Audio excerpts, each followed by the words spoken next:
Robot, खिड़की खोल दो। लड़की ने ठंडे स्वर में आदेश दिया। उसे खिड़की से कूदने के लिए कहा। रोबोट बिना किसी हिचक के फटाक से नीचे कूद गया।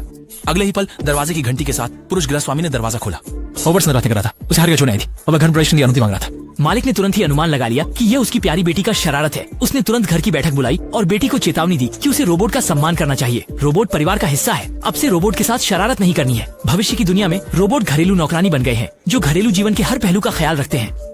जब से रोबोट बनाया जाता है उसे 3 मुख्य नियमों का पालन करना होता है और वह कभी भी इंसानों को नुकसान नहीं पहुंचा सकता। जब से स्मार्ट मैकेनिकल बटलर आया है, माँ और बड़ी बेटी को यह बड़ा मशीन पसंद नहीं आता। माँ को पसंद नहीं कि कोई हमेशा पास खड़ा होकर देखता रहे और बड़ी बेटी को कुछ भी अच्छा नहीं लगता।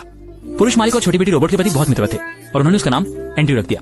बड़ी बेटी हमेशा एंड्रयू को परेशान करने के तरीके ढूंढती रहती और एंड्रयू चुपचाप सहन कर लेता। उस दिन दोनों लड़कियां समुद्र तट पर खेल रही थी। छोटी बेटी खुशी से एंड्रयू के साथ अपना सबसे कीमती क्रिस्टल छोटा घोड़ा बांट रही थी।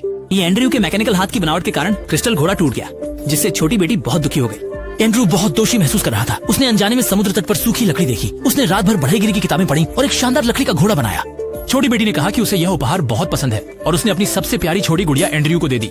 ये एन है। ये पहली मानव उपहार थी जो एंड्रयू को मिली। पुरुष मालिक ने लकड़ी का घोड़ा देखा और विश्वास नहीं कर पाया कि यह एक यांत्रिक नौकर द्वारा बनाया गया था। और चमत्कार यह था कि पुरुष मालिक ने देखा कि एंड्रयू अकेले ही अद्भुत शास्त्रीय संगीत का आनंद ले रहा है।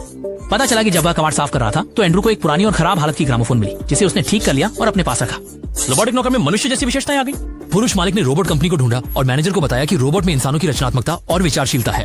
मैनेजर ने जब एंड्रयू द्वारा बनाई गई लकड़ी की मूर्तिकला देखी तो उसे कार्यक्रम में गलती लगती है और वो तुरंत कहते हैं कि इसे पुराने के बदले नया किया जा सकता है और यहाँ तक कि ऊंची कीमत पर इसे खरीदने के लिए भी तैयार है। पुरुष मालिक को गुस्सा आ गया। पैसा महत्वपूर्ण नहीं है, महत्वपूर्ण ये है कि रोबोट की व्यक्तित्व मूल्य है। छोटी बेटी में बचपन से ही संगीत की प्रतिभा है। एंड्रयू को संगीत में भी रुचि है। संगीत उंगलियों के बीच बहता रहा और अनजाने में छोटी बेटी धीरे धीरे बड़ी हो गई। दस्तकारी में निपुण एंड्रयू अपनी उत्कृष्ट घड़ियों के कारण ऊंचे दाम पर बिकी और जल्द ही वह एक धनी व्यक्ति बन गया।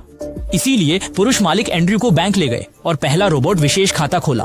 जब एंड्रयू घड़ी बना रहा था, छोटी बेटी अचानक अंदर आई। एंड्रयू की गलती से उंगली कट गई।